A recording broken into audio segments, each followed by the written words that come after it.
একদিন কি হয়েছে, গোপালের যত সখাগণ তারা যমুনার পাড়ে বসে আছে সবাই মিলে।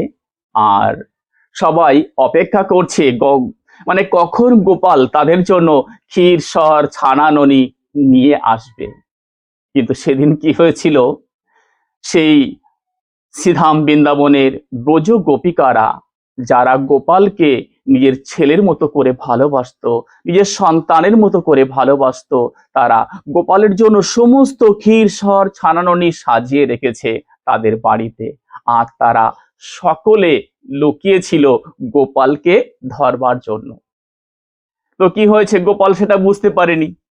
কিন্তু ভগবান তো অন্তর্যামী, তিনি বুঝেও বোঝেন না। তো তিনি কি করছেন, সবকিছু একে একে গুছিয়ে নিচ্ছেন, চুরি করছেন, আর সেগুলো সবাই দর্শন করছেন।